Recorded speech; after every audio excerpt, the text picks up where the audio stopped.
Hi, this is just a short video clip to talk about what we can do to connect with our spouses or our partners or significant others during this pandemic. And one of the things that is a repeat pattern that we continue to see is criticism and how the damage that the criticism is doing to relationships.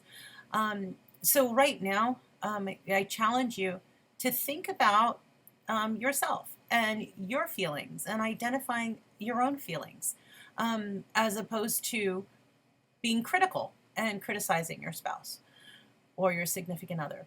So, what makes us so critical of one another? And what makes us do damage to our relationships? And a lot of times it's stuff we want to get back. We wish we weren't saying.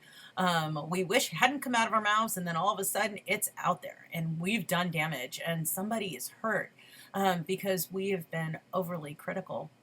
And a lot of times what happens is we're not looking at ourselves.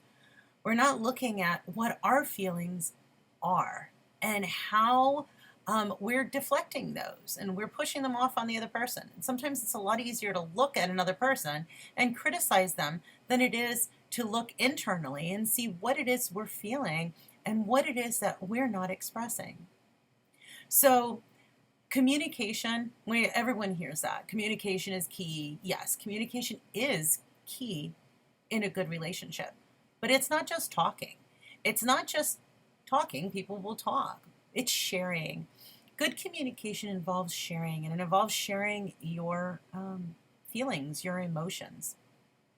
It's important to be able, with someone who is safe, someone who feels emotionally safe. So someone is not emotionally safe if they're critical of us. If they say things like, you're ridiculous, or you shouldn't feel that way, that doesn't feel safe. What feels safe is someone being accepting of your feelings. And we all want to feel accepted. And it helps us to connect with our significant others. If, in fact, we have the ability to say, I feel sad. I feel disheartened.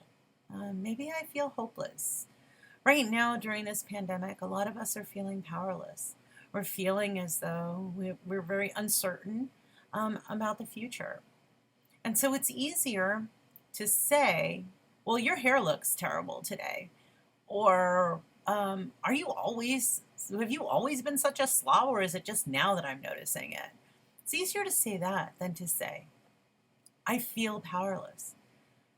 Because when we say we feel powerless or judged or abandoned, it makes us feel vulnerable. And we've opened ourselves up to that vulnerability. So if you are in a relationship, and I would hope that you're in a relationship with someone safe and someone that you feel emotionally safe, you can share things with. I challenge you to pause before you respond.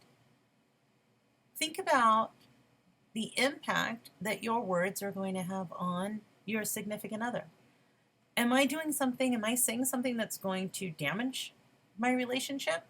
Or am I doing something that's going to draw us closer together? Right now, it's important for us to work on that connection with our spouse or our significant other. And it begins with us. Each of us has the power to choose. We have the power to choose what words we use. We have the power to strengthen our relationship, but we also have the power to do damage. So I challenge you, ask yourself, is it really about the clothes on the floor? Is it really about my husband's bad hair? Or is it really about me feeling rejected? Is it really about me feeling powerless? Thanks for listening.